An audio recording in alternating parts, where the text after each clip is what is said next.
last. I don't know what I'm not getting. Watching this at night, I feel sorry. Like, scared watching this shit at night. So we'll see how this goes. I might jump a little Nigga, see, oh my god, only if I'm getting goosebumps, bro. I'm getting goosebumps. Just from this fucking. Oh. And I ain't no bitch. A couple weeks ago, my dad came home and pitched me a small job offer.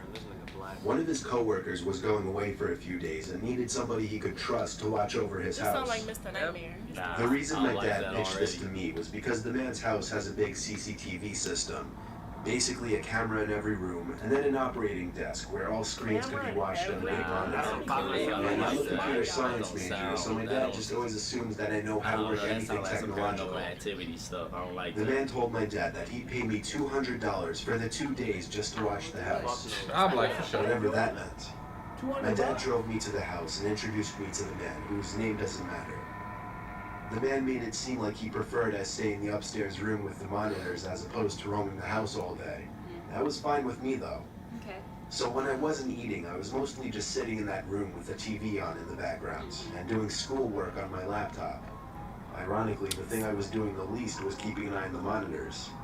Because who's gonna sit and Night came. I started wondering where in the house I should sleep, since surprisingly we hadn't discussed that.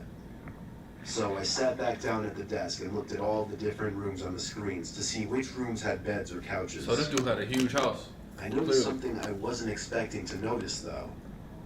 The back screen door was open downstairs. I didn't remember it being open. I looked through each and every camera screen in the cabinet. In the living room, a closet door was open. This one I knew wasn't open earlier.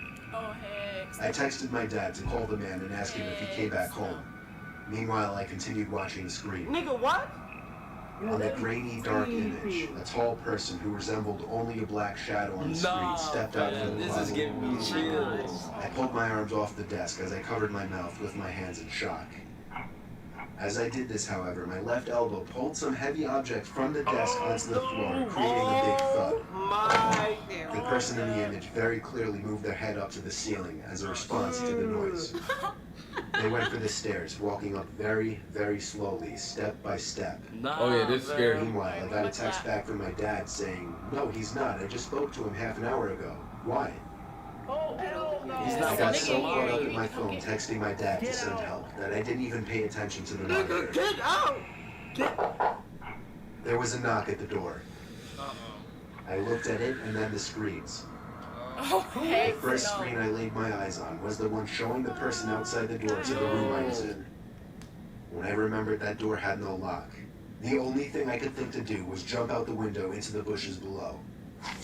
I ran halfway down the block and then stopped when my dad called me. I had him call his friend and ask him if he was expecting somebody in the house. The man said he had no relatives or friends who had his key or would ever let themselves into his home. So he called the cops and had them review the footage. I got to watch all of it, and it showed everything. From the moment the intruder broke the glass to the backyard door, to the moment I jumped out the window and him running away shortly after. The intruder was never found. The footage was just too dark to identify his face. You got lucky, bro. This dude got lucky. Then you understand my reaction.